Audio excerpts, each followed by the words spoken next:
نحمده ونسلم على رسوله الكريم. أما بعد فأعوذ بالله من الشيطان الرجيم. بسم الله الرحمن الرحيم. اهدنا الصراط المستقيم. اللهم رب اشرح لي صدري ويسر لي أمري واحلل عقدة من لساني يفقه قولي. اللهم رب زدني علما. اللهم ربنا آتنا في الدنيا حسنة وفي الآخرة حسنة وقنا عذاب النار. اللهم إنا نسألك العفو والعافية والمعافاة الدائمة في الدين والدنيا والآخرة. يا مقلب القلوب ثبت قلوبنا على دينك. اللهم مصرف القلوب صرف قلوبنا على طاعتك. آمين ثم آمين بجاه النبي الأمين صلى الله عليه وسلم. إن الله وملائكته يصلون على النبي يا أيها الذين آمنوا صلوا عليه وسلموا تسليما. صلى الله على النبي الأمي وآله صلى الله عليه وسلم. صلاة وسلاما عليك يا سيدي يا سيدي يا سيدي يا مكي يا مدني يا رسول الله. اللہ رب العالمین کا کرم ہے کہ اسی کے کرم سے، اسی کے فضل سے اس مبارک نشست میں، محفل برائے غیبی امداد میں ہم حاضر ہوئے. اللہ رب العالمین ہم سب کی حاضری قبول فرمائے اور نور قرآن پاک سے ہم سب کے ظاہر کو، باطن کو، گھر بار کو، کاروبار کو، ہماری اولاد کو، ہماری نسلوں کو، ہماری قبر و آخرت کو رب العالمین روشن و منور فرمائے. دونوں جہاں میں سکون، چین، اطمینان نصیب فرمائے. دونوں جہاں میں خیر، عافیت و سلامتی عطا فرمائے. اللہ رب العالمین اپنے پیارے کلام میں ارشاد فرماتا ہے، ان الدین عند اللہ الاسلام. سورہ آل عمران آیت نمبر 19. بے شک اللہ کے نزدیک دین تو صرف اسلام ہے. چونکہ دین اسلام اللہ کا پیارا دین ہے تو اس دین کی اللہ نے حفاظت کی. نبی اکرم صلی اللہ علیہ وآلہ وسلم کے اعلان نبوت فرمانے کے بعد، اور جب یہ اعلان نبوت اعلانیہ تھا تو کافروں نے اس دین اسلام کو مٹانے کی بڑی کوششیں کی. انہوں نے سردھر کی بازی لگا دی لیکن وہ دین اسلام کو نہ مٹا سکے. پھر دور صحابہ میں چاروں طرف سے فتنے اٹھے اور دین اسلام کو مٹانے کی پوری کوشش کی گئی لیکن وہ نہ مٹا سکے. آج تک ہر دور میں دشمنان اسلام نے، کافروں نے، یہودیوں، عیسائیوں نے دین اسلام کو مٹانے کی بڑی کوشش کی، لیکن آج بھی دین اسلام اپنی شان و شوکت کے ساتھ قائم و دائم ہے اور انشاءاللہ قیامت تک قائم و دائم رہے گا. سورہ توبہ آیت نمبر 32 اور 33 میں ارشاد ہے، یریدون ان یطفئوا نور اللہ بافواہہم. یہ اسلام کے دشمن یہ چاہتے ہیں کہ اپنے منہ کی پھونکوں سے اللہ کے نور کو بجھا دیں، اللہ کے نور دین اسلام کو مٹا دیں، بجھا دیں۔ وَيَأْبَى اللَّهُ إِلَّا أَن يُتِمَّ نُورَهُ، اور اللہ اپنے نور کو ضرور مکمل فرمائے گا۔ وَلَوْ كَرِهَ الْكَافِرُونَ، اگرچہ کافروں کو برا لگے۔ هُوَ الَّذِي أَرْسَلَ رَسُولَهُ بِالْهُدَى، وہی ہے جس نے اپنے رسول کو ہدایت کے ساتھ بھیجا۔ وَالدِّينِ الْحَقِّ، اور اپنے رسول کو دین حق کے ساتھ بھیجا۔ لِيُظْهِرَهُ عَلَى الدِّينِ كُلِّهِ، تاکہ یہ دین اسلام تمام دینوں پر غالب آ جائے۔ وَلَوْ كَرِهَ الْمُشْرِكُونَ، اگرچہ مشرکوں کو برا لگے۔ صحابہ کرام علیہم رضوان کی تربیت آقا دو جہاں صلی اللہ علیہ وآلہ وسلم نے فرمائی۔ سورہ بقرہ آیت نمبر 152 میں ہے، یتلو علیکم آیاتنا، یہ نبی تم پر ہماری آیتیں پڑھتے ہیں۔ وَيُزَكِّيكُمْ، اور تمہیں ستھرا کرتے ہیں۔ وَيُعَلِّمُكُمُ الْكِتَابَ وَالْحِكْمَةَ، اور تمہیں کتاب اور حکمت سکھاتے ہیں۔ وَيُعَلِّمُكُمْ مَا لَمْ تَكُونُوا تَعْلَمُونَ، اور تم جو نہیں جانتے تھے یہ نبی تمہیں وہ سکھاتے ہیں۔ تو نبی اکرم صلی اللہ علیہ وآلہ وسلم نے صحابہ کرام کے سینوں میں ایک امانت رکھ دی، سینوں میں نور قرآن رکھا، صحابہ کرام کے سینوں میں نور احادیث طیبہ کو رکھ دیا۔ رسول اللہ نے صحابہ کرام کو پاکیزہ، روشن، منور، ستھرا کر دیا۔ پھر صحابہ کرام علیہم رضوان نے یہ امانت آگے پہنچانے میں کوئی کوتاہی نہ کی، اور ان کے سینوں میں جو امانت تھی وہ امانت انہوں نے اگلی نسلوں میں منتقل کر دی، اور یہ امانت منتقل ہوتے ہوتے الحمدللہ آج یہ امانت ہمارے سینوں میں محفوظ ہے، اور انشاءاللہ ہم یہ امانت اپنی نسلوں میں منتقل کریں گے۔ ہر دور میں فتنے اٹھے، نبی اکرم صلی اللہ علیہ وآلہ وسلم نے پہلے ہی خبر دی۔ آپ نے فرمایا بارش کے قطروں کی طرح میں دیکھ رہا ہوں کہ جس طرح بارش کے قطرے مسلسل گرتے ہیں اسی طرح تم پر فتنے گریں گے، اور یہ فتنے ہر گھر میں داخل ہوں گے۔ آپ نے یہ بھی فرمایا کہ ایسے بھی فتنے پیدا ہوں گے کہ بندہ صبح مومن ہوگا تو شام کو کافر ہو جائے گا، اگر شام کو مومن ہوگا تو صبح کافر ہو جائے گا۔ ایسے فتنے بھی پیدا ہوں گے کہ دنیا کی تھوڑی ذلیل قیمت کی خاطر وہ اپنی آخرت کو برباد کر دے گا، لیکن نبی اکرم صلی اللہ علیہ وآلہ وسلم نے خبر دی کہ ہر دور میں مسلمانوں کا سب سے بڑا گروہ جو اہل حق ہوں گے، جن کے عقائد درست ہوں گے، یہ مسلمانوں کا سب سے بڑا گروہ ہوگا۔ یہ حق پر قائم و دائم رہیں گے، اور اہل باطل سب مل کر بھی انہیں ختم نہ کر سکیں گے۔ تو ہر دور میں ایسے مجاہدین پیدا ہوتے رہے کہ جنہوں نے ہر دور میں پیدا ہونے والے فتنوں کا مقابلہ کیا۔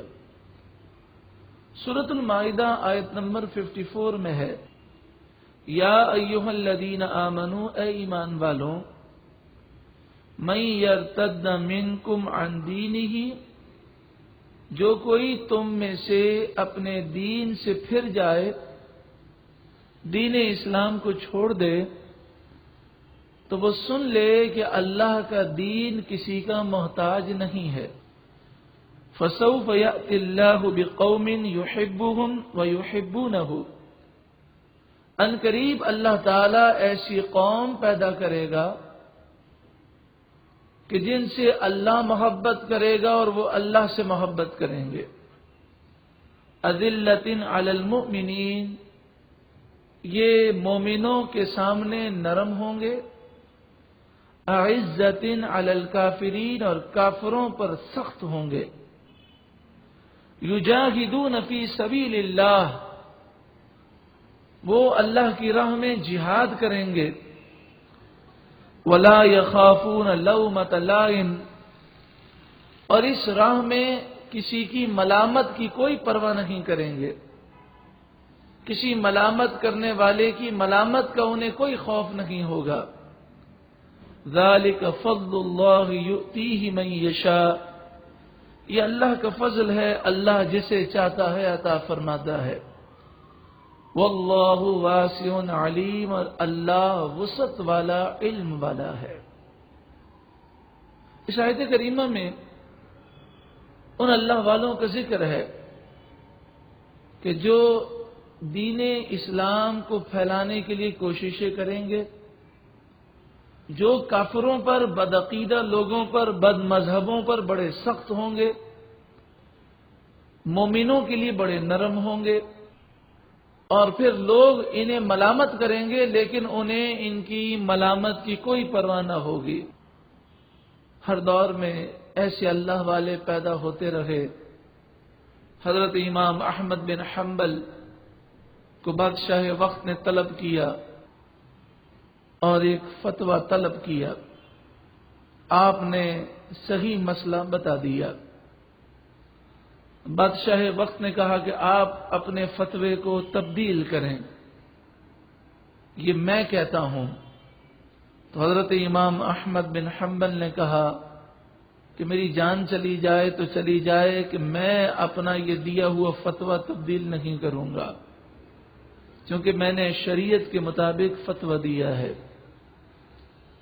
اس نے آپ کو کوڑے مارے. امام احمد بن حنبل اس وقت انتہائی ضعیف العمر تھے، 70 یا 80 سال سے زائد آپ کی عمر تھی. جلاد آپ کو کوڑے مارتا رہتا، مار مار کر جب تھک جاتا تو دوسرا جلاد آپ کو کوڑے مارتا، لیکن آپ کی زبان پر اف بھی نہیں آیا. اور کوڑے مار مار کر جب جلاد تھک جاتے تو بادشاہ پوچھتا اب آپ کا فتویٰ کیا ہے؟ آپ فرماتے وہی فتویٰ ہے جو میں نے پہلے دیا. یہاں تک کہ ایک دن جذبات میں آ کر بادشاہ نے یہ کہا کہ کون حق پر ہے، کون باطل پر ہے، اس کا فیصلہ کون کرے گا؟ تو امام احمد بن حنبل نے کہا اس کا فیصلہ میری اور تیری نماز جنازہ کرے گی. پھر آپ کا وصال ہو گیا. بادشاہ نے آپ کے خلاف بڑا پروپیگنڈا کیا، بڑے جھوٹے الزامات لگائے، لیکن جو اللہ والے ہوتے ہیں ان کی محبت اللہ لوگوں کے دلوں میں پیدا فرماتا ہے. آپ کا جنازہ میدان میں رکھا گیا. میدان میں 1,00,000 افراد کے جنازہ پڑھنے کی جگہ تھی. ایک دفعہ جنازہ پڑھا گیا، لوگ چلے گئے، دوسرے آئے، دوسری مرتبہ جنازہ پڑھا گیا. آپ کے بیٹے نے جنازے کی نماز ابھی تک ادا نہیں کی. اور شرعی مسئلہ یہ ہے کہ اگر میت کا ولی اقرب ایسا ہو کہ جس نے نماز جنازہ نہ پڑھی ہو تو اس وقت تک نماز جنازہ کی تکرار کی جا سکتی ہے. تو 25 مرتبہ آپ کی نماز جنازہ ادا کی گئی. 25 لاکھ لوگوں نے آپ کی نماز جنازہ ادا کی. اور پھر آخری مرتبہ آپ کے بیٹے نے نماز جنازہ ادا کی. اور دوسری طرف وہ بادشاہ جب مر گیا تو مرنے سے پہلے یہ بیمار پڑ گیا اور پھر اس کی حیثیت ختم ہو چکی تھی، تو اس کا جنازہ اٹھانے والے 4 افراد بھی نہ تھے.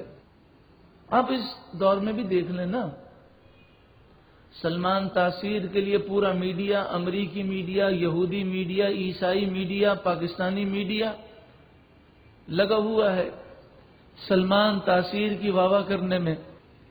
حکومتی عہدیدار اسے ہیرو بنانے کے چکر میں لگے ہوئے ہیں، اور دوسری طرف ممتاز قادری کے خلاف پروپیگنڈا کیا جا رہا ہے۔ لیکن حال یہ ہے کہ ممتاز قادری کے لیے پاکستان میں سینکڑوں مساجد میں ہر جمعے دعا کی جاتی ہے، اور سلمان تاثیر کے لیے اخبار نے لکھا کہ پورے پاکستان میں کوئی ایک مسجد بھی نہیں ہے جس میں دعا کی گئی ہو۔ ہاں، پوری دنیا کے گرجا گھروں میں دعائیں کی گئیں۔ عیسائیوں نے بڑی دعائیں کی ہیں کیونکہ عیسائیوں کا کام اس نے کیا تھا، یہاں تک کہ خود اس کی پارٹی نے اسے ٹھکرا دیا، اور اس کے یہاں تعزیت کے لیے پارٹی کے عہدیدار بھی نہ پہنچے۔ حقیقت یہ ہے کہ جو رسول اللہ صلی اللہ علیہ وآلہ وسلم سے بیگانہ ہوتا ہے وہ دنیا میں ذلیل و رسوا ہوتا ہے، اور وہ سپاہی، غریب سپاہی کہ جس نے رسول اللہ کی ناموس کی خاطر اتنی بڑی قربانی دی اور اپنی جوانی داؤ پر لگا دی، آج مسلمانوں کے دلوں کے اندر وہ ہیرو کی حیثیت رکھتا ہے۔ ایسے لوگ کہ جو دین اسلام کی خاطر کھڑے ہوتے ہیں وہ پھر غلط پروپیگنڈے کی کوئی پرواہ نہیں کرتے، اور ملامت کرنے والوں کی ملامت سے انہیں کوئی اندیشہ نہیں ہوتا۔ انہی لوگوں میں اعلی حضرت امام اہل سنت بھی ہیں اور مجدد الف ثانی علیہ رحمہ بھی ہیں۔ چونکہ آج مجدد الف ثانی علیہ رحمہ کا یوم تھا، اس نسبت سے عرض کرتا ہوں کہ حضرت مجدد الف ثانی علیہ رحمہ کے دور میں اکبر بادشاہ تھا۔ اکبر بادشاہ کو نام نہاد روشن خیالی کا بھوت چڑھ گیا۔ اکبر بادشاہ روشن خیال بن گیا۔ اس نے ہندو عورتوں سے بھی شادی کی اور مسلمان عورتوں سے بھی۔ اپنے محل میں بتوں کی پوجا بھی کرتا تھا اور نماز بھی پڑھتا تھا۔ اس نے مسلمانوں اور ہندوؤں کو ملانے کی کوشش کی اور ایک نیا مذہب دین الہی کے نام سے بنانے کی کوشش کی۔ مجدد الف ثانی علیہ رحمہ نے قلم کا جہاد کیا۔ آپ نے محلہ محلہ، گلی گلی لوگوں کو، حکومت کے عہدیداروں کو، مسجدوں کے اماموں خطیبوں کو، علماء کو خطوط لکھے، اور اکبر بادشاہ کے خلاف آپ نے ذہن بنایا۔ آپ کو سزائیں بھی دی گئیں، لیکن آپ کے وہ خطوط ایسے انقلابی تھے کہ آج بھی مکتوبات امام ربانی کے نام سے ملتے ہیں۔ وہ خطوط ایسے انقلابی تھے کہ اکبر بادشاہ کی ساری کوششیں ناکام ہو گئیں، اور جو فتنہ اس نے اٹھایا تھا وہ فتنہ مسلمانوں میں نہ گھس سکا۔ جب اعلی حضرت امام اہل سنت کی ولادت ہوئی تو اعلی حضرت کی ولادت ہوئی 1856 عیسوی، 1856، 1856 عیسوی۔ جب اعلی حضرت امام اہل سنت 1 سال کے تھے اس وقت جہاد آزادی لڑی گئی، جسے لوگ جنگ آزادی کہتے ہیں۔ انگریز اسے غدر اور غداری کہتے ہیں۔ وہ کہتے تھے کہ مسلمانوں نے انگریزی گورنمنٹ کے خلاف غداری کی، اور مسلمان اسے جہاد آزادی کہتے ہیں۔ گو کہ اس جہاد آزادی میں مسلمانوں کو شکست ہوئی، لیکن انگریزوں کے پاؤں ہل گئے، اور پھر انگریزوں کا وہ رعب و دبدبہ باقی نہ رہا۔ 1857 کی جنگ آزادی جہاد آزادی کا نتیجہ تھا کہ انگریز کو بر صغیر چھوڑ کر جانا پڑا، اور پاکستان دنیا میں معرض وجود میں آیا۔ انگریزوں نے اس جنگ آزادی کے نتیجے میں بہت نقصان اٹھایا۔ پھر انگریزوں نے، جیسے جب ایک فضا بنی ہوتی ہے، جب جوش ہوتا ہے تو اس وقت تو کسی کے خلاف ایکشن لینا مشکل ہوتا ہے۔ جب یہ جہاد آزادی ختم ہو گیا اور جب انگریزوں کے ہاتھ میں حالات قابو میں آئے تو انہوں نے چن چن کر ایسے علماء کو گرفتار کیا کہ جنہوں نے انگریزوں کے خلاف فتویٰ دیا تھا۔ خیابان رضا اس کتاب کے صفحہ نمبر 10 پر لکھا ہے کہ تقریباً 1,00,000 علماء اہل سنت کو انگریزوں نے پھانسی پر چڑھا دیا. 1,00,000. اور اس سے کہیں زیادہ تعداد ایسی تھی کہ انہیں جیل میں ڈال دیا گیا. ساری زندگی وہ جیل میں رہے اور جیل ہی میں ان کا انتقال ہوا. بے شمار علماء کو کالے پانی کی سزا دی گئی. اعلی حضرت امام اہل سنت اس دور میں پیدا ہوئے اور آپ ابھی 1 سال کے ہیں. اب سوچیں جب 1,00,000 2,00,000 3,00,000 علماء یکدم بر صغیر سے غائب ہو گئے تو کتنا بڑا خلا آ گیا. اب مسجدوں میں وہ محقق، وہ شیخ الحدیث، وہ مفسر باقی نہ رہے اور ان کی جگہ عام لوگوں نے لے لی. یہ بہت بڑا خلا تھا. اعلی حضرت امام اہل سنت اس دور میں پیدا ہوئے. اللہ تبارک و تعالی نے آپ کو وہ علم عطا فرمایا، وہ تقوی، وہ ولایت کا مقام عطا فرمایا کہ آپ پورے بر صغیر کے علماء کے قائد اور امام اہل سنت بن گئے. چونکہ ضرورت اس بات کی تھی کہ کوئی بہت بڑا محقق اب اس خلا کو پورا کرے، اور چونکہ یہ دین ہمیشہ باقی رہے گا تو اللہ تبارک و تعالی نے اعلی حضرت امام اہل سنت پر یہ کرم کیا کہ صرف 13 سال 10 مہینے اور 5 دن کی عمر میں اعلی حضرت تمام علوم عقلیہ نقلیہ سے پڑھ کر فارغ التحصیل ہو کر مفتی بن گئے. 13 سال 10 مہینے 5 دن. اعلی حضرت امام اہل سنت نے اس عمر میں جو کورس پڑھا تھا، یہ کورس ایسا تھا کہ آج کے دور میں میرے اور آپ کے جیسا اگر پڑھنا چاہے تو 30 سال کے اندر بھی یہ کورس نہیں پڑھ سکتا. وہ اعلی حضرت امام اہل سنت نے 13 سال 10 مہینے اور 5 دن کی عمر میں پڑھ لیا. اللہ تعالیٰ نے آپ کو وہ حافظہ عطا فرمایا کہ ایک دفعہ جسے سن لیتے پڑھ لیتے وہ آپ کو یاد رہتا. اور آپ نے علم اس طرح حاصل کیا کہ کوئی بھی کتاب شروع ہوئی، چند صفحے آپ نے استاد سے پڑھے اور پھر دوسرے دن رات کو پوری کتاب خود پڑھ کر دوسرے دن استاد کے سامنے پوری کتاب سنا دی. دوسری کتاب شروع ہو گئی. اعلی حضرت امام اہل سنت پر یہ رب العالمین کا خصوصی کرم تھا. میں یہاں پر ایک ضروری وضاحت کر دوں کہ بعض لوگ اس غلط فہمی کا شکار ہیں، بلکہ انہیں شکار کیا جاتا ہے. وہ کہتے ہیں کہ اعلی حضرت امام اہل سنت دارالعلوم دیوبند میں پڑھے. یہ غلط فہمی ہے اور جھوٹ ہے. اس لیے کہ اعلی حضرت جب آپ فارغ التحصیل ہوئے تو اس وقت سن تھا 1869 عیسوی. اس وقت دارالعلوم دیوبند کی اینٹ بھی نہیں لگائی گئی تھی. اس کے کئی سالوں کے بعد دارالعلوم دیوبند انگریزوں نے بنایا. تو اعلی حضرت امام اہل سنت دارالعلوم دیوبند کے بننے سے کئی سال پہلے فارغ التحصیل ہو چکے تھے، مفتی بن چکے تھے. بعض لوگ یہ بھی کہتے ہیں کہ آپ اشرف علی تھانوی صاحب کے ساتھ پڑھتے تھے اور دونوں کی بڑی دوستی تھی، پھر حلوے مانڈے پر جھگڑا ہوا یا کسی اور بات پہ جھگڑا ہوا تو اعلی حضرت بریلی چلے گئے اور انہوں نے ایک فرقہ بنا لیا. حالانکہ یہ بالکل نادانی ہے، اس لیے کہ 1869 عیسوی میں جب اعلی حضرت مفتی بن گئے تھے اس وقت اشرف علی تھانوی صاحب کی عمر صرف 4 سال تھی.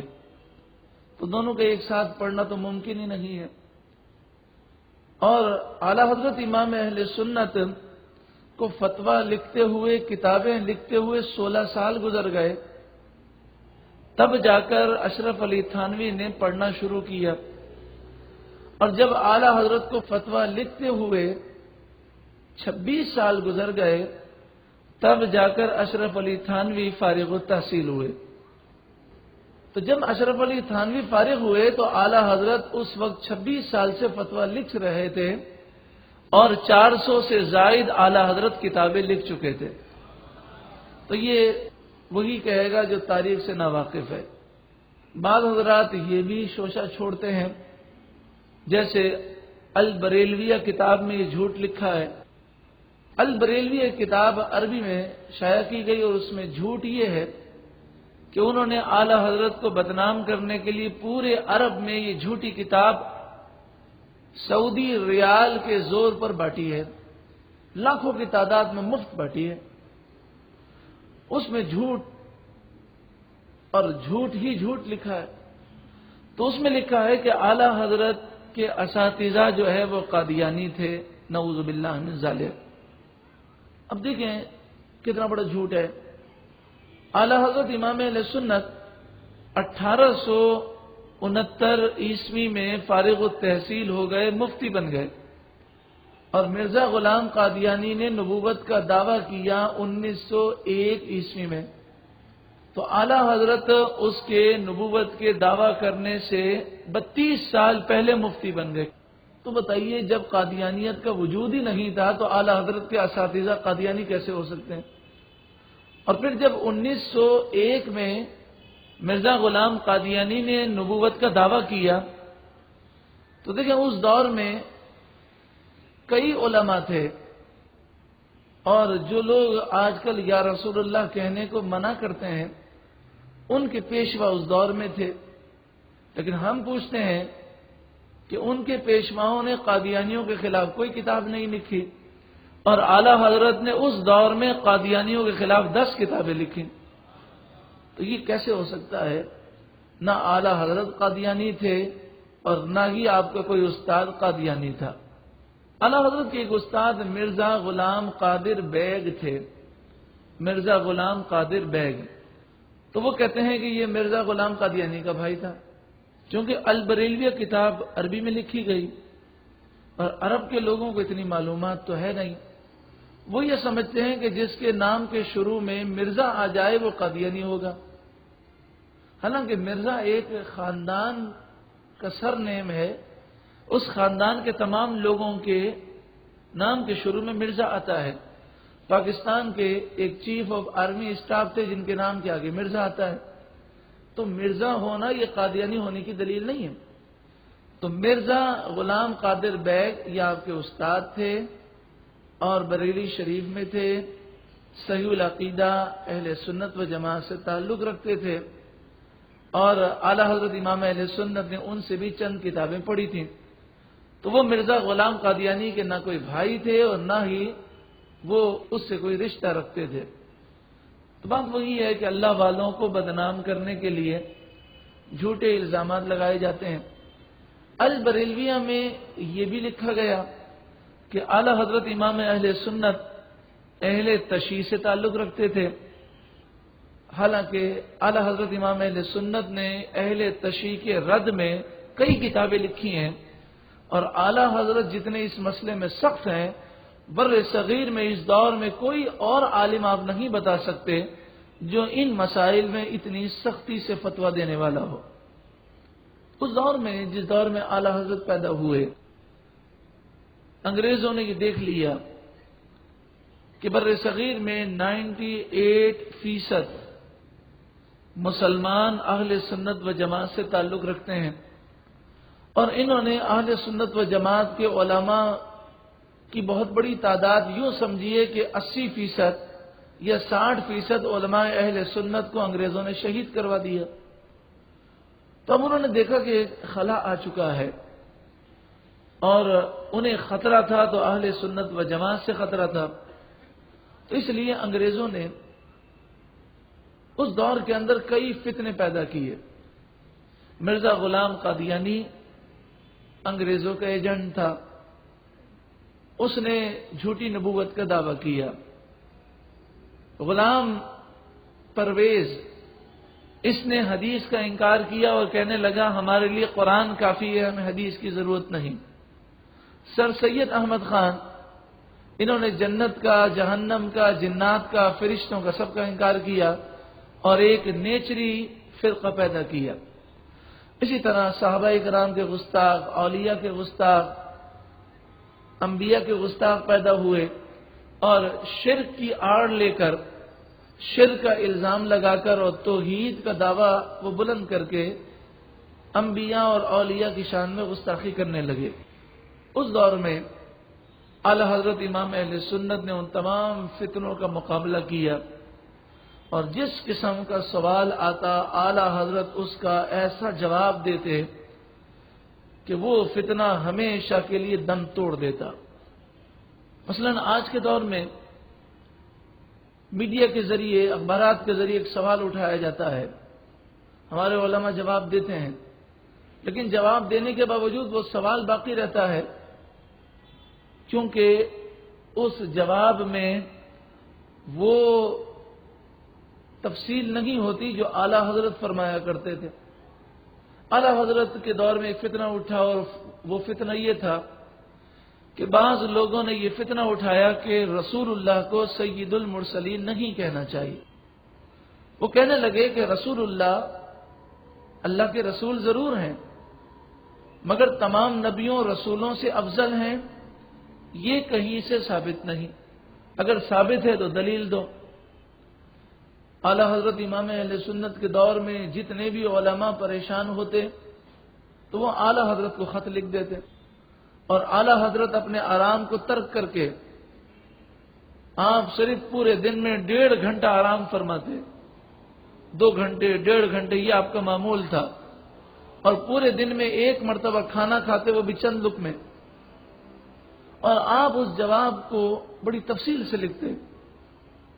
تو ایک بزرگ تھے، عالم تھے، ان سے یہ سوال کیا گیا، تو انہوں نے اعلی حضرت کو یہ سوال لکھا اور عرض کی کہ حضرت ہمارے علاقے میں یہ فتنہ اٹھایا گیا ہے، فقیر کا تو یہ یقین ہے کہ حضور سید المرسلین ہیں، ساری مخلوق کے سردار ہیں، سید عالم ہیں، یعنی سائل نے یہ کہا میرا تو یقین ہے، لیکن جن بدبختوں نے یہ سوال اٹھایا ہے ان کا جواب دینے کے لیے میرے پاس کوئی دلیل نہیں ہے، میں نے بڑا ڈھونڈا، مجھے کوئی ایک بھی حدیث اس موضوع پر نہیں ملی، تو اگر آپ کے پاس کوئی حدیث ہو تو مجھے لکھ کر بھیجیں تاکہ میں انہیں جواب دے سکوں۔ اعلی حضرت امام اہل سنت نے پہلے تو حیرت کا اظہار کیا اور فرمایا کہ آپ کو ایک حدیث نہ ملی؟ پھر اعلی حضرت نے بہت ہی مختصر وقت تھا اعلی حضرت کے پاس، کیونکہ سوالات بہت سارے تھے اور پوری دنیا سے سوالات آتے تھے، تو اعلی حضرت نے چند منٹوں میں جواب لکھا اور حضور سید المرسلین ہیں اس پر 200 حدیثیں لکھ کر بھیجیں۔ اب آپ بتائیے جس علاقے کے اندر یہ 200 حدیثوں والا فتویٰ پہنچا ہوگا تو اعتراض کرنے والوں کا تو منہ ہی بند ہو گیا ہوگا۔ اعلی حضرت امام اہل سنت کے دور میں اس طرح کے جتنے فتنے پیدا ہوئے، اعلی حضرت نے تمام فتنوں کا مقابلہ کیا۔ آپ پر خصوصی کرم تھا، آپ عاشق رسول تھے اور عشق رسول کی برکتوں سے اللہ تعالیٰ نے آپ کے سینے کو ایسا روشن کیا تھا کہ بے شمار آپ کو اللہ تعالیٰ نے علوم عطا فرمائے۔ خود اعلی حضرت امام اہل سنت نے لکھا کہ 21 علوم ایسے ہیں کہ جو میں نے اساتذہ کی مدد سے حاصل کیے ہیں، اور باقی جتنے علوم ہیں وہ بغیر استاد کے مجھے رب نے اپنے کرم سے رسول اللہ کے صدقے میں عطا فرمائے ہیں۔ کتنے علوم تھے اعلی حضرت کے پاس؟ 105 سے زائد علوم پر اعلی حضرت ماہر تھے۔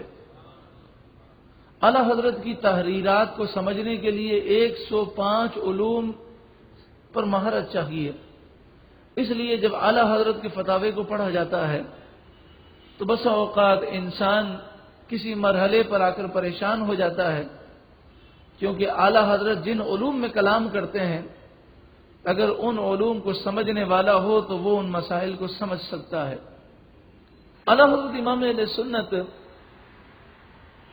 آپ کے پاس ریاضی کا مسئلہ حل کرانے کے لیے ڈاکٹر سر ضیاء الدین آئے۔ واقعہ مشہور و معروف ہے، میں اس واقعے کی تفصیل میں نہیں جاؤں گا، مختصر یہ کہ علی گڑھ یونیورسٹی کے یہ وائس چانسلر اس مسئلے کے لیے جرمنی جانے والے تھے۔ جب اعلیٰ حضرت کے پاس پہنچے تو اعلیٰ حضرت امام اہل سنت لکھ رہے تھے۔ وہ پہنچے، سلام کیا تو اعلیٰ حضرت نے فرمایا کیسے آنا ہوا؟ جواب دینے کے بعد تو وہ کہنے لگے کہ یہ ریاضی کا مسئلہ ہے۔ اعلیٰ حضرت نے فرمایا آپ فرمائیے کیا مسئلہ ہے؟ تو وہ کہنے لگے آپ فارغ ہو جائیں تو اطمینان سے، کیونکہ سمجھنا ہی مشکل ہے اس کا۔ تو اعلیٰ حضرت نے فرمایا کچھ تو بتائیے۔ تو وائس چانسلر یہ کہتے ہیں کہ میں نے ابھی گفتگو شروع کی اور ایک جملہ کہا تو اعلیٰ حضرت اس مسئلے کو فوراً سمجھ گئے۔ آپ نے فرمایا آپ کا یہ مسئلہ ہے اور اس کا یہ جواب ہے۔ وہ کہنے لگے کہ آپ نے کون سی یونیورسٹی سے ریاضی پر پی ایچ ڈی کی ہے؟ تو اعلیٰ حضرت نے فرمایا کہ میں نے کوئی پی ایچ ڈی نہیں کی، میں نے کسی دنیاوی یونیورسٹی کا منہ نہیں دیکھا۔ بات یہ ہے کہ میں نے دوران تعلیم حساب پڑھنا شروع کیا تھا تو میرے والد گرامی نے مجھے دیکھا اور مجھے کہا کہ یہ کیا کر رہے ہو؟ تو میں نے کہا کہ میں نے چاہا کہ عصری علوم بھی پڑھوں۔ تو والد گرامی نے فرمایا بیٹا قرآن و حدیث کے علم پر توجہ دو، اس پر کوشش کرو، اس کی برکت سے در مصطفیٰ سے باقی علوم تو تمہیں خود حاصل ہو جائیں گے۔ اعلیٰ حضرت فرماتے ہیں صرف 4 چیزیں میں نے سیکھی تھیں کہ ملٹی پلائی کیسے کرنا ہے، ڈیوائڈ کیسے کرنا ہے، مائنس کیا ہے، پلس کیا ہے، یہ 4 چیزیں سیکھی تھیں۔ اور اب جو علم ہے وہ صرف و صرف مصطفیٰ کریم کا صدقہ ہے۔ تو اس موقع پر ڈاکٹر ضیاء الدین کہہ اٹھے کہ سنا تھا کہ علم لدنی ملتا ہے اور یہ کسی کے پاس ہوتا ہے، آج احمد رضا میں وہ علم لدنی دیکھ لیا۔ اعلیٰ حضرت امام اہل سنت کو یہ ساری برکتیں ملی عشق رسول کے صدقے میں۔ اور آپ کیسے عاشق رسول تھے کہ جب گستاخوں کے خلاف آپ نے کتابیں لکھیں تو اس میں اپنا سخت قلم استعمال کیا۔ لوگوں نے کہا کہ آپ ذرا قلم کو نرم رکھیں، رسول اللہ کی جو گستاخ ہیں ان کے خلاف اتنا سخت نہ لکھیں، کیونکہ انہیں انگریزوں کی تائید حاصل ہے، وہ آپ کے خلاف جھوٹا پروپیگنڈا کرتے ہیں، آپ کو بدنام کرتے ہیں،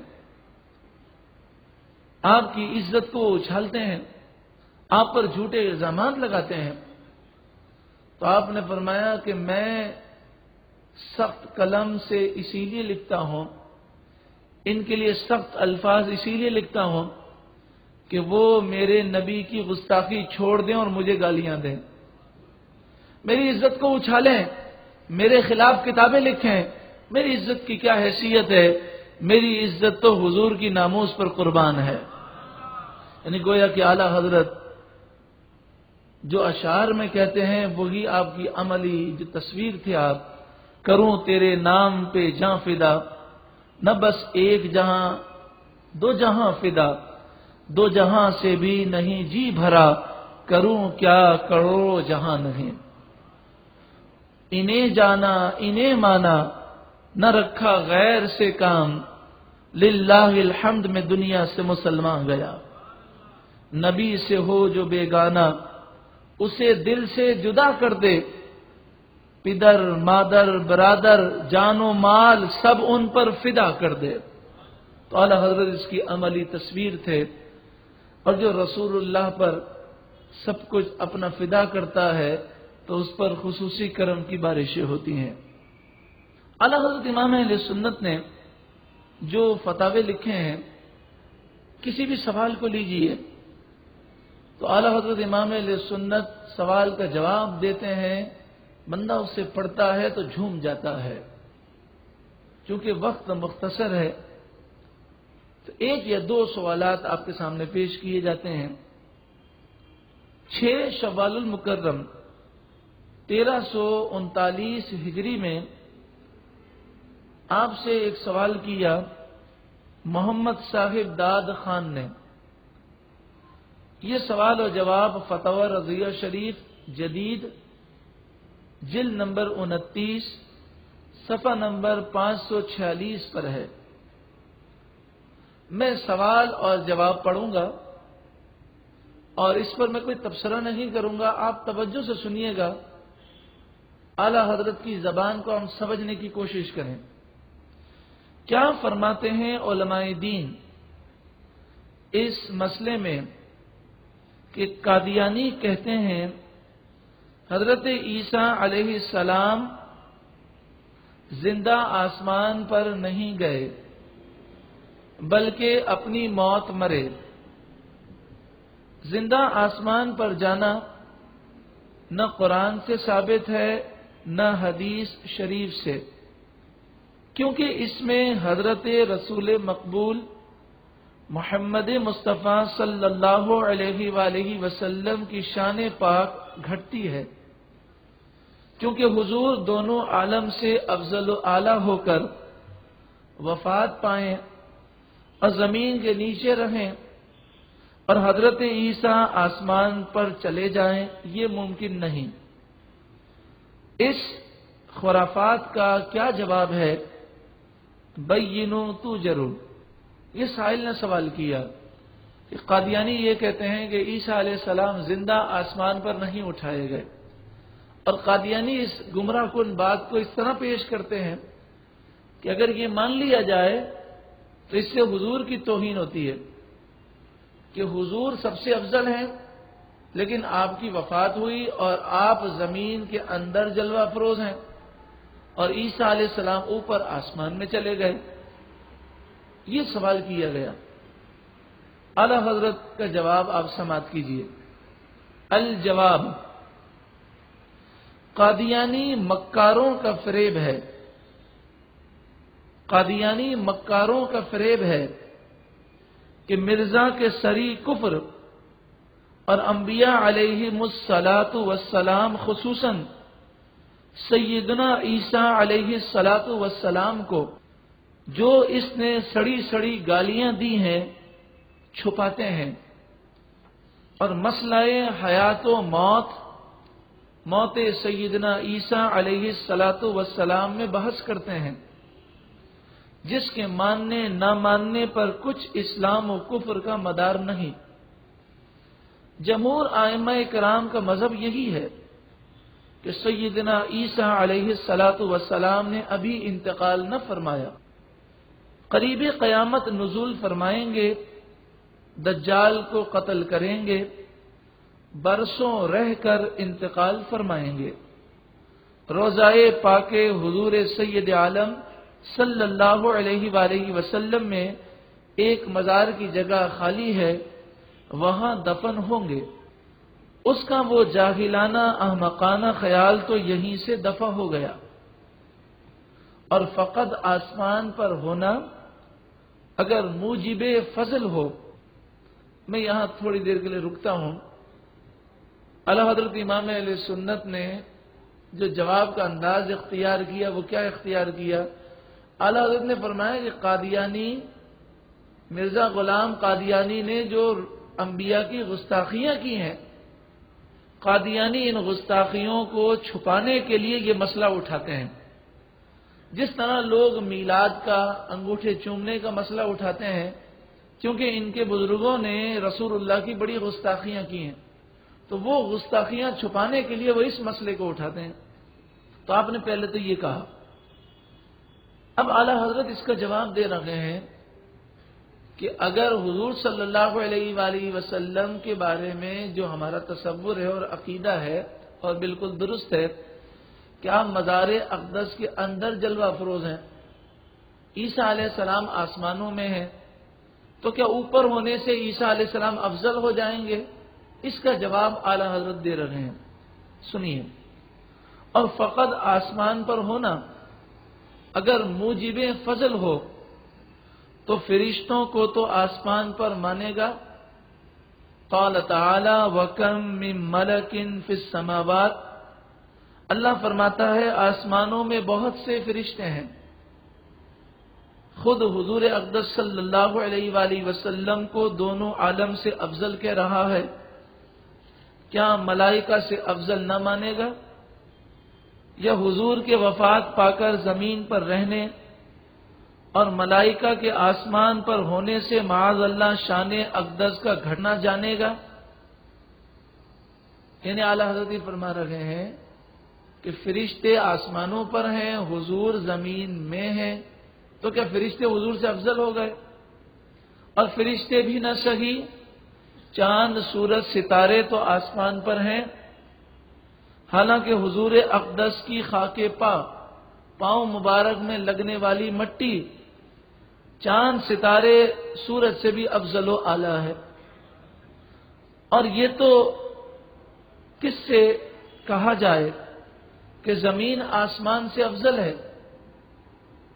زمین آسمان سے افضل ہے، خصوصاً محل تربت اقدس، جہاں رسول اللہ کا جسم اقدس رکھا ہوا ہے کہ وہ عرش اعظم سے بھی اعلیٰ اور افضل ہے.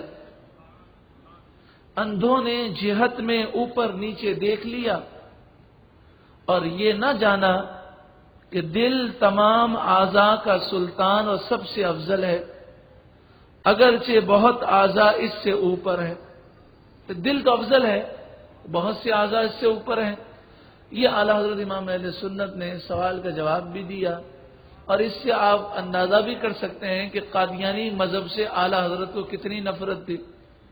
تو البریلویہ کتاب میں عرب کے اندر یہ جھوٹ عام کیا گیا کہ امام احمد رضا نعوذ باللہ من ذالک قادیانی تھے. لا حول ولا قوت الا باللہ. اعلیٰ حضرت امام اہل سنت سے ایک سوال یہ کیا گیا، وہ سوال کا جواب پیش کرنے سے پہلے یہ عرض کر دوں کہ اعلیٰ حضرت کے بارے میں اور بھی بہت سارے جھوٹے الزامات اعلیٰ حضرت پہ لگائے جاتے ہیں. اس کی تفصیل جاننے کے لیے آپ اس کتاب کا مطالعہ ضرور کریں، فاضل بریلوی اور امور بدعات. فاضل بریلوی اور امور بدعات یہ آپ کو کسی بھی سنی مکتبے سے مل جائے گی. اس میں آپ دیکھیں کہ اعلیٰ حضرت سجدہ تعظیمی غیر اللہ کے لیے حرام قرار دیتے ہیں. مزار کے ارد گرد جو طواف تعظیمی ہے اسے اعلیٰ حضرت حرام کہتے ہیں. اعلیٰ حضرت امام اہل سنت موسیقی کے ساتھ قوالی کو ناجائز کہتے ہیں. اس طرح کی بہت ساری باتیں ہیں کہ جو اعلیٰ حضرت پر جھوٹی منسوب کی گئی. اعلیٰ حضرت نے فتاوی رضیہ شریف کی جلد نمبر 29 صفحہ نمبر 405 پر لکھا کہ عالم الغیب صرف اللہ عز و جل کو کہا جائے گا. اعلیٰ حضرت یہ فتویٰ تھا کہ حضور کو عالم الغیب نہیں کہہ سکتے، عالم الغیب صرف اللہ کو کہیں گے. حضور اللہ کی عطا سے غیب جانتے ہیں، لیکن عالم الغیب کا لفظ صرف اللہ رب العالمین کی ذات پر بولا جائے گا. اسی طرح اعلیٰ حضرت پر یہ الزام کہ اللہ اور حضور کے علم کو برابر مانتے ہیں. اعلیٰ حضرت نے فتاوی رضیہ شریف 15ویں جلد صفحہ نمبر 377 پر لکھا کہ رسول اللہ کا علم، تمام انبیاء رسولوں کا علم، تمام فرشتوں کا علم، ساری مخلوق کا علم اگر جمع کر لیا جائے اور اللہ کے علم سے اگر نسبت اور اس کا اندازہ لگایا جائے تو فرمایا کہ ایک طرف کروڑوں سمندر ہوں اور دوسری طرف ایک قطرے کا کروڑواں حصہ، تو بتائیے ایک بوند کا جو کروڑواں حصہ ہے اس میں اور کروڑوں سمندروں میں کیا نسبت ہے؟ فرمایا یہ نسبت بھی مخلوق اور اللہ کے علم کے درمیان نہیں ہے. یعنی ایک طرف کروڑوں سمندر ہوں، دوسری طرف ایک قطرے کا کروڑواں حصہ ہو، تو مخلوق کا علم جو ہے وہ اللہ کے سامنے یہ حیثیت بھی نہیں رکھتا. تو تو اعلیٰ حضرت نے کبھی بھی حضور کے علم کو اللہ کے علم کے برابر قرار نہیں دیا۔ اعلیٰ حضرت امام اہل سنت نے واضح طور پر لکھا کہ حضور نور بھی ہیں اور بشر بھی ہیں، جو حضور کو بشر نہ مانے وہ کافر ہے۔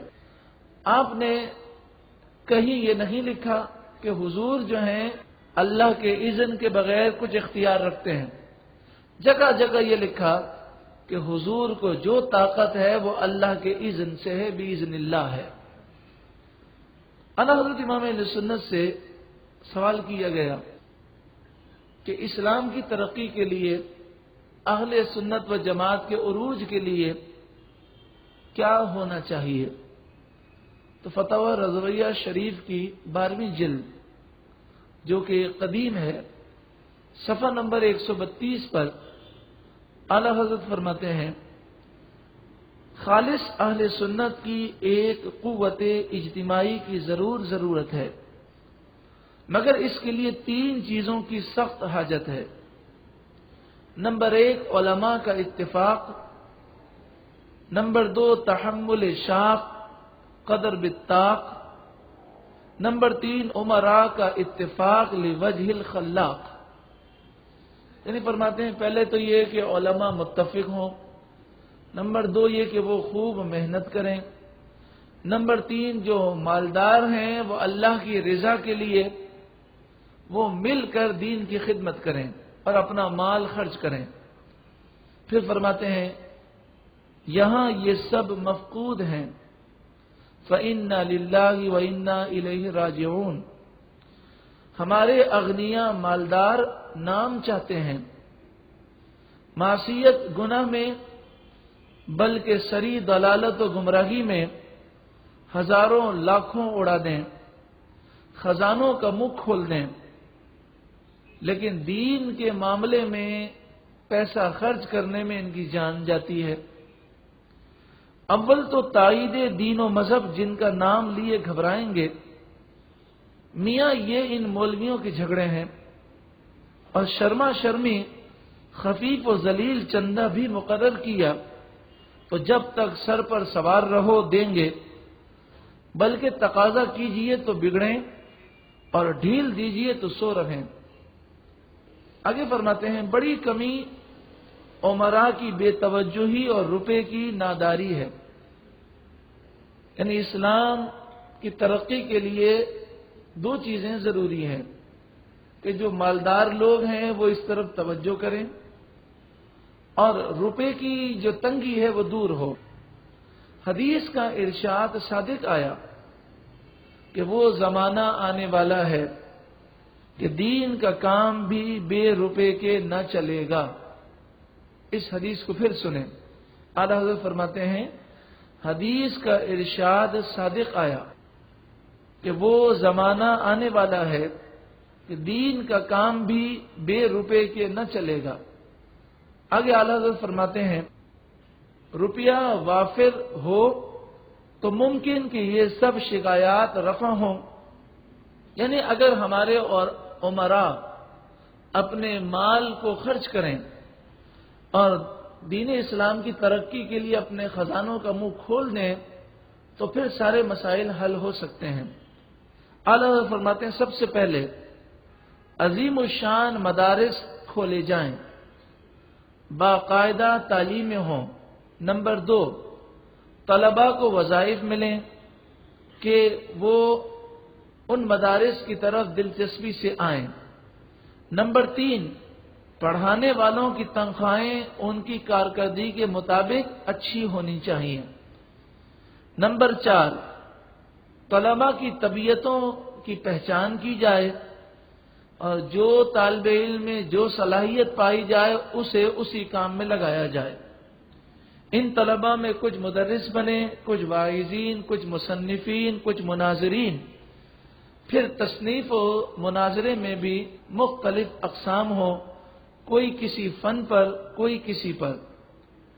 نمبر 5 ان میں جو تیار ہوتے جائیں اعلیٰ تنخواہیں دے کر ملک میں پھیلاتے جائیں تاکہ وہ تحریراً، تقریراً، وعظاً، مناظرتاً دین کی اشاعت کریں اور مذہب اہل سنت کا دفاع کریں۔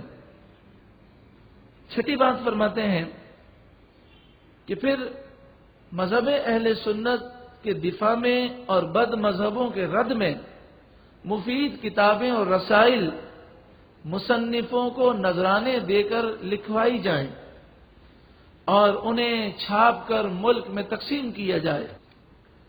پھر آپ فرماتے ہیں شہر شہر آپ کا نگراں موجود ہو کہ ہر شہر کے اندر جیسی ضرورت ہو ویسی کتابیں اور ویسے علماء وہاں پر بھیجے جائیں۔ پھر فرماتے ہیں کہ جو علماء قابل ہوں لیکن معاشی مسائل میں گرفتار ہوں ان کی معاشی مسائل دور کیے جائیں اور انہیں کام میں لگایا جائے۔ اعلی حضرت آگے فرماتے ہیں کہ مذہبی اخبار شائع ہو، روزانہ شائع ہو، روزانہ نہ ہو سکے تو کم از کم ہفتے میں ایک دن ایک مذہبی رسالہ آپ کا نکلنا چاہیے۔ یہ ساری باتیں لکھ کر اعلی حضرت فرماتے ہیں بلکہ مولانا یعنی جس نے جو سائل تھا اس سے مخاطب ہیں، بلکہ مولانا روپیہ ہونے کی صورت میں اپنی قوت پھیلانے کے علاوہ گمراہوں کی طاقتیں توڑنا بھی انشاءاللہ العزیز آسان ہوگا۔ میں دیکھ رہا ہوں کہ گمراہوں کے بہت صرف تنخواہوں کی لالچ سے زہر اگلتے پھرتے ہیں۔ ان میں جسے 10 کی جگہ 12 دیجئے اب آپ کسی کہے گا یا کم از کم اپنا منہ تو بند رکھے گا۔ آخر میں اعلیٰ حضرت فرماتے ہیں دیکھیے حدیث کا ارشاد کیسا صادق ہے کہ آخر زمانے میں دین کا کام بھی درہم و دینار سے چلے گا، اور کیوں نہ صادق ہو کہ صادق و مصدوق صلی اللہ علیہ وسلم کا کلام ہے۔ عالم ما کان و ما یکون صلی اللہ علیہ وسلم کی خبر ہے۔ اعلی حضرت امام اہل سنت کی اس فکر کو لے کر ہمیں اٹھنا ہے۔ اعلی حضرت ہمیں کیا فکر دے رہے ہیں؟ اعلی حضرت یہ فکر دے رہے ہیں کہ امراء کی توجہ اس طرف دلائی جائے کہ وہ اپنی دولت دین کے کاموں میں خرچ کریں، اور اسی فکر کو ہم آج آپ کے سامنے پیش کر رہے ہیں۔ ہم اپنی آسانیوں کے لیے آسائشوں کے لیے کتنا روپیہ خرچ کرتے ہیں؟ اگر ہم تھوڑی سی سادگی اپنائیں اور جو پیسے ہم اپنی لذتوں پر خرچ کر رہے ہیں اسے لذتوں پر خرچ کرنے کے بجائے دین پر ہم خرچ کریں اور ہر کوئی یہ ذمہ داری پوری کرے تو انشاءاللہ عز و جل دشمنان اسلام کی سازشیں ضرور ناکام ہوں گے۔ اعلیٰ حضرت امام اہل سنت نے یہ فکر عطا فرمائی کہ اچھے مدارس کھولے جائیں، ان میں اچھے اساتذہ رکھے جائیں اور طلباء کی ایسی تربیت ہو کہ جو دور کے تقاضے ہیں ان کے مطابق تربیت ہو۔ تو الحمدللہ نور حمزہ اسلامک کالج یہ فکر رضا کے تحت قائم کیا گیا ہے، جس کے اندر اعلیٰ تعلیمی معیار بھی ہے، اور 15 دن میں ایک دن طلباء کی چھٹی ہوتی ہے، باقی 15 دن وہ اسی نور حمزہ میں رہتے ہیں، ان کی تربیت ہوتی ہے، اخلاقی تربیت بھی ہوتی ہے، دینی تعلیم اور عصری تعلیم بھی دی جاتی ہے، روحانی تربیت بھی ہوتی ہے۔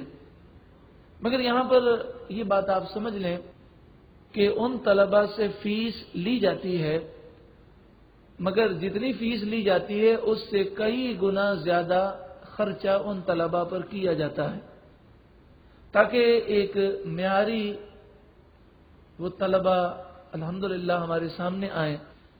پھر غور کریں حدیث پاک پر کہ رسول اللہ نے فرمایا وہ زمانہ آنے والا ہے کہ دین کا کام بھی روپے کے بغیر نہیں ہو سکے گا۔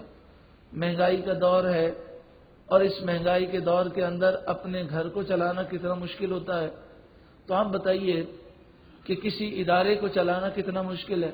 یہاں پر میں ایک غلط فہمی کا ازالہ کر دوں۔ بعض لوگوں کو یہ غلط فہمی ہوتی ہے کہ انہیں تو کسی قسم کی کوئی ضرورت ہی نہیں ہے۔ یہ تو ضرور ہے کہ سید الشہداء حضرت حمزہ اور حضور غوث اعظم رضی اللہ تعالیٰ عنہ کا صدقہ ہے، کرم ہے کہ اللہ تبارک و تعالیٰ نے اپنی رحمتوں کو نزول فرمایا ہے، لیکن بہت سارے ایسے منصوبے ہوتے ہیں کہ جس میں رکاوٹ جو ہے وہ مالی رکاوٹ بنتی ہے، اور اس کے علاوہ بھی ضروریات تو ہوتی ہیں۔ یہ ضرور ہے کہ ہمارے یہاں پر علل اعلان چندہ نہیں مانگا جاتا اور نہ ہی عام لوگوں کو چندہ کرنے کی اجازت ہے، مگر کچھ بھائی ایسے ہیں جو الحمدللہ رابطہ کرتے ہیں اور وہ تعاون بھی کرتے ہیں، اللہ انہیں جزائے خیر عطا فرمائے۔ دیکھیں، قادیانی جو ہیں، ہم نے اس پر کافی تحقیقات کی ہیں، تو قادیانیوں کے اندر یہ لازم ہے کہ ہر قادیانی اپنی تنخواہ اور اپنے آمدنی کا ایک مخصوص فیصد مذہب قادیانیت کو پھیلانے کے لیے خرچ کرتا ہے۔ حالانکہ وہ تو باطل ہیں، وہ تو جہنمی ہیں۔ ہم تو مذہب حق اہل سنت و جماعت سے تعلق رکھتے ہیں، ہم تو رسول اللہ صلی اللہ علیہ وآلہ وسلم سے سچی پکی محبت کرتے ہیں، ہم تو یہ عقیدہ رکھتے ہیں کہ یہ دنیا کی دولت یہ کوئی کام آنے والی چیز نہیں، اصل جو زندگی ہے وہ آخرت کی زندگی ہے۔ تو اگر ہم اپنا مال اللہ کی راہ میں خرچ نہ کریں تو پھر آپ بتائیے کہ کل بروز قیامت ہم کیا جواب دیں گے؟ اگر رسول اللہ صلی اللہ علیہ وآلہ وسلم نے ہم سے یہ سوال کیا، ہم سے اگر یہ پوچھا گیا کہ دین اسلام کے خلاف اتنی سازشیں ہوتی تھیں تو تم اپنے مال سے یا اپنی جان سے کتنی قربانی دیتے تھے، تو ہم کیا جواب دیں گے؟ تو آئیے، اعلی حضرت امام اہل سنت نے جو فکر عطا فرمائی، اور وہ فکر کیا ہے کہ حدیث پاک میں آیا کہ آخر زمانے میں دین کا کام بھی درہم و دینار کے بغیر نہیں ہو سکے گا۔ تو آئیے ہم ہر مہینے جو یہاں پر جمع ہوتے ہیں، ہم یہ نیت کریں کہ انشاءاللہ عز و جل ہر مہینے ہم کچھ نہ کچھ دین کی راہ میں خرچ ضرور کریں گے۔ اعلی حضرت امام اہل سنت کی جو دوسری فکر ہے وہ بس آخر میں سماعت کر لیں۔ اعلی حضرت کی جو دوسری فکر ہے وہ ہے عشق رسول کو عام کرنا، اور اس فکر کا تعلق بھی دین کی خدمت سے ہے، یعنی دین کی خدمت کے لیے مال خرچ کرو، اپنی جان خرچ کرو اور عشق رسول کو عام کرو۔ اعلی حضرت نے زندگی اس طرح گزاری، اعلی حضرت کو کیا ملا؟ اعلی حضرت پر وہ کرم کی بارشیں ہوئیں کہ جب اعلی حضرت دوسری مرتبہ حج کرنے کے لیے آپ تشریف لے گئے اور جب مدینہ منورہ پہنچے، سنہری جالیوں کے روبرو رو رو کر درود و سلام پڑھ رہے تھے تو جاگتی آنکھوں سے بیداری میں رسول اللہ کا دیدار نصیب ہوا۔ اور دوسرا کرم یہ لوگوں پر ظاہر ہوا کہ اعلی حضرت امام اہل سنت کے وصال کے بعد ایک شامی بزرگ آئے اور انہوں نے عرض کی کہ میں نے غنودگی کے عالم میں یہ دیکھا کہ رسول اللہ جلوہ افروز ہیں اور صحابہ موجود ہیں، کسی کا انتظار ہو رہا ہے۔ میں نے پوچھا تو فرمایا گیا کہ احمد رضا کا انتظار ہو رہا ہے۔ عرض کی کون احمد رضا؟ تو فرمایا ہند میں بریلی کے احمد رضا، شامی بزرگ، وہ بریلی پہنچے۔ پھر انہیں بتایا گیا کہ اعلی حضرت کا تو وصال ہو گیا۔ اس وقت کو انہوں نے حساب لگا کر دیکھا تو وہ کہہ اٹھے کہ سبحان اللہ، اعلی حضرت کیسے عاشق رسول تھے اور حضور نے کیسا استقبال فرمایا کہ یہاں روح پرواز کر رہی تھی اور وہاں انتظار ہو رہا تھا۔ اعلی حضرت امام اہل سنت ایسے عاشق رسول ہیں کہ اعلی حضرت کی آپ کتابیں پڑھیں یا اعلی حضرت کے دیے ہوئے وظائف پڑھیں تو اس کے ذریعے بھی آپ کو عشق رسول مل جاتا ہے۔ ایک بھائی مجھے چند دن پہلے ملے، پھر اس کے بعد وہ کل پرسوں بھی ملے۔ انہوں نے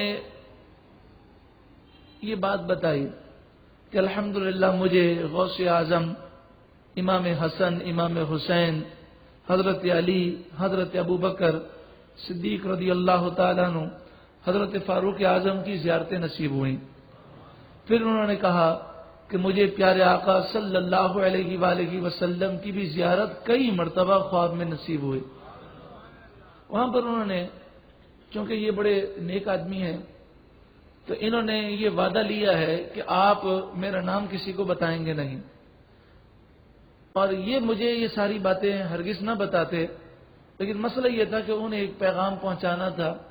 وہ کہنے لگے کہ میں نے خواب میں رسول اللہ صلی اللہ علیہ وآلہ وسلم کا دیدار کیا، تو میں نے حضور سے یہ پوچھا، یا رسول اللہ صلی اللہ علیہ وسلم، جب آپ کا کوئی امتی گناہ کرتا ہے تو آپ کیا محسوس فرماتے ہیں؟ تو وہ کہنے لگے میرے آقا صلی اللہ علیہ وسلم نے فرمایا، پھر کہنے لگے میں آپ کو بتا نہیں سکتا کیا فرمایا، پھر رونے لگے، اور پھر ان کی ہچکیاں بن گئیں، چیخیں بلند ہو گئیں، اور پوری ان کی داڑھی شریف آنسوؤں سے بھیگ گئی، اور کہنے لگے میرے آقا نے فرمایا کہ جب کوئی میرا امتی گناہ کرتا ہے تو میرے دل میں درد ہوتا ہے، مجھے شدید رنج ہوتا ہے۔ تو کہا کہ اب میں کسی امتی کو گناہ کرتے ہوئے دیکھتا ہوں یا مجھ سے کوئی گناہ ہوتا ہے، وہ تو عاجزی فرما رہے تھے، تو کہا کہ مجھے شدید افسوس ہوتا ہے اور مجھ سے برداشت نہیں ہوتا، میرا دل چاہتا ہے میں جنگلوں میں نکل جاؤں اور چیخیں مار مار کے روؤں کہ ہم اپنے آقا کے دل کو رنجیدہ کر رہے ہیں۔ جب یہ ساری باتیں سنی تو دل میں تڑپ پیدا ہوئی کہ اللہ ایسا عشق رسول ہمیں بھی عطا کرے۔ تو فقیر نے اس عاشق رسول سے عرض کی کہ آپ کو یہ کمال کیسے حاصل ہوا؟ تو انہوں نے کہا درود پاک کی کثرت سے۔ پوچھا کہ کون سا درود آپ کثرت سے پڑھتے ہیں؟ تو انہوں نے کہا جو اعلیٰ حضرت نے درود بیان کیا ہے وہ درود میں کثرت سے پڑھتا ہوں، درود رضویہ صلی اللہ علی النبی الامی وآلہ صلی اللہ علیہ وسلم صلاۃ و سلاما علیک یا سیدی یا رسول اللہ۔ تو میں اس کر رہا تھا کہ اعلیٰ حضرت کی بڑی شان ہے، اعلیٰ حضرت نے یہ درود پاک 3 درودوں کو ملا کر بنایا ہے، اور یہ تینوں درود بزرگان دین سے ثابت ہیں۔ تو اعلیٰ حضرت امام اہل سنت نے یہ درود پاک اس طرح مرتب کیا اور اس کی اجازت دی اور اس کی برکتیں لکھیں، تو یہ اعلیٰ حضرت کا فیض ہے کہ اس پڑھنے والے پر اتنا کرم ہوا، تو بتائیے خود اعلیٰ حضرت پر کیا کرم کی بارشیں ہوں گی۔ تو آئیے ہم بھی نیت کریں کہ انشاءاللہ اس درود پاک کی کثرت کریں گے۔ اگر اس کو ہم 1 مرتبہ پڑھیں تو 3 درود پاک ہو جائیں گے۔ صلی اللہ علی النبی الامی وآلہ ایک درود، صلی اللہ علیہ وسلم دوسرا درود، صلاۃ و سلام علیک یا سیدی یا رسول اللہ، یہ 3 درود پاک ہیں۔ اللہ رب العالمین ہمیں درود پاک کی کثرت کرنے کی توفیق عطا فرمائے، اور اعلیٰ حضرت امام اہل سنت نے جو 2 فکریں ہمیں عطا فرمائیں، عشق رسول کو عام کرنا، دین کی خدمت کرنا، اور دین کی خدمت کے لیے جسمانی جانی مالی قربانی دینا، اللہ تعالی ہمیں عمل کی توفیق عطا فرمائے۔ صلی اللہ علیہ رسول اللہ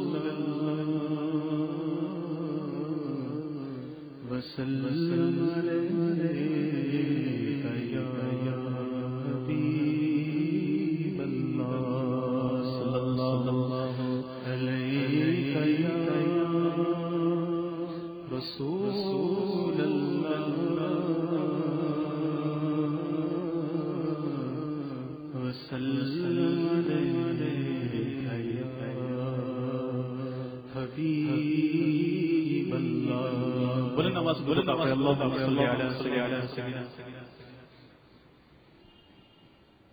تیرے قدموں میں تمہیں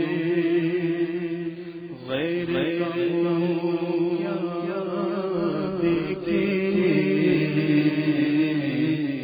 کون نظروں پہ چڑھے دیکھتے کہ تلوار تیری یا رسول اللہ وسلم علیک یا حبیب اللہ۔ جلوے نور ہے کہ سرار کا ہے، جلوہ نور ہے کہ سرار تصویر سنیت چہرہ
اور کس کی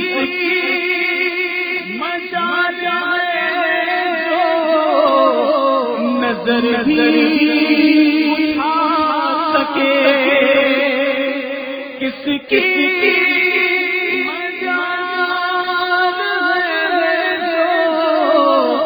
نظر بھی اٹھا سکے، دربار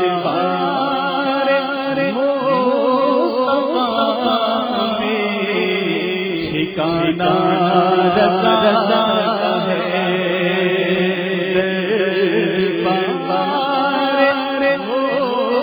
مصطفیٰ میں ٹھکانہ رضا ہے، اور اگلوں نے بہت علم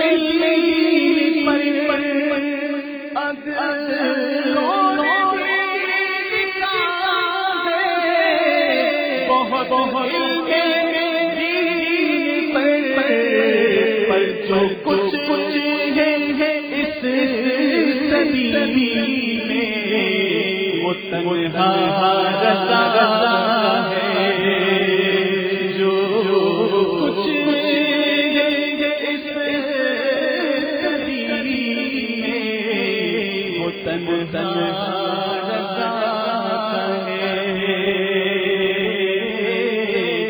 جو کچھ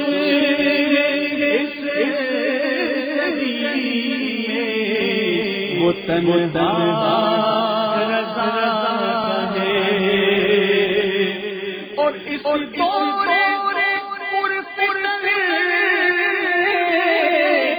نظر نظر عقیدگی، اس دور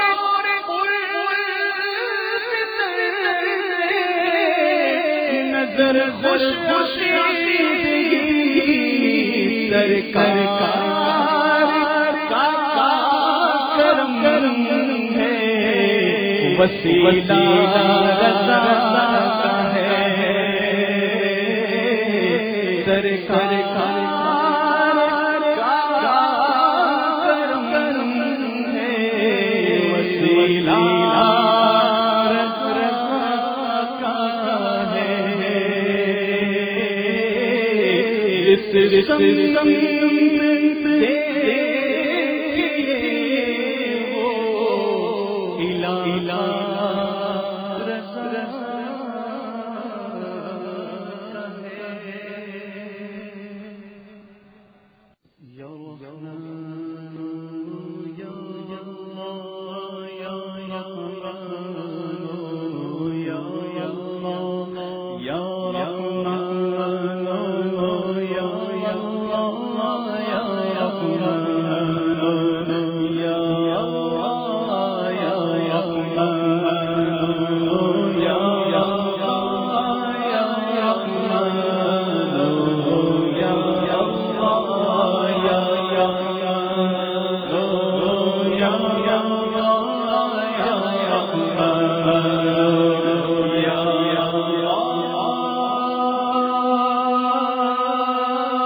ایک مہینے میں کم از کم ایک قرآن پاک کا ختم کرتے ہیں.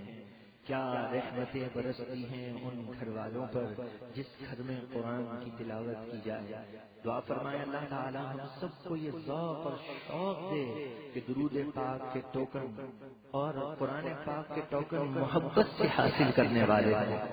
اس مرتبہ تو خاص طور پر پہلی بار ایسے ٹوکن آپ کو دیے گئے ہیں جس میں 12 ربیع الاول شریف کی جو مبارک رات ہے اس میں یہ درود پاک ایصال ثواب کیے جائیں گے.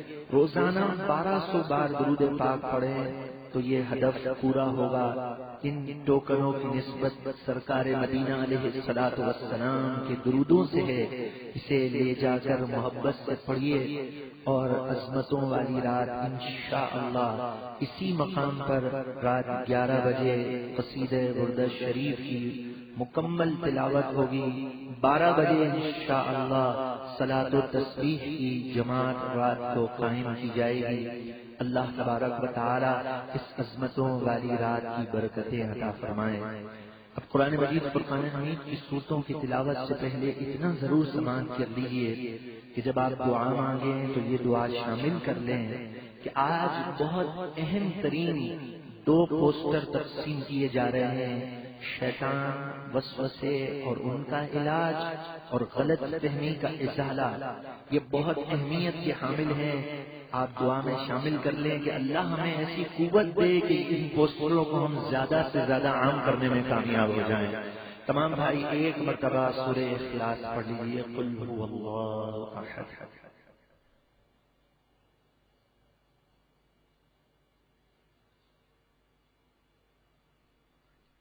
ایک مرتبہ سورہ فلق پڑھ لیجیے، قل اعوذ برب الفلق۔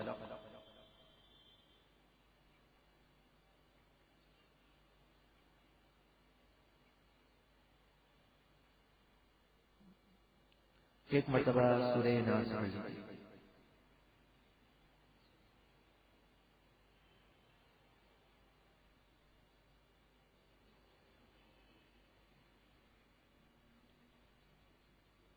قرآن مجید فرقان حمید کے ایک ایک حرف کے وسیلے سے دعا مانگی جائے گی۔ درود پاک پڑھ کے بسم اللہ شریف پڑھ کے ہاتھ بلند کر لیجیے اور یا اللہ کی صداؤں کے ساتھ اللہ تبارک و تعالی قرآن مجید فرقان حمید کی برکتوں سے ہماری دعاؤں کو قبول فرمائے۔ مصطفیٰ جانے محمد تیرا لاکھوں سلام، شمس بس میں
محبوب علیہ الصلوۃ والسلام کی عزتوں اور رفعتوں بلندیوں کا صدقہ ہم گناہگاروں کو دونوں جہاں کی دائمی عزت عطا فرما۔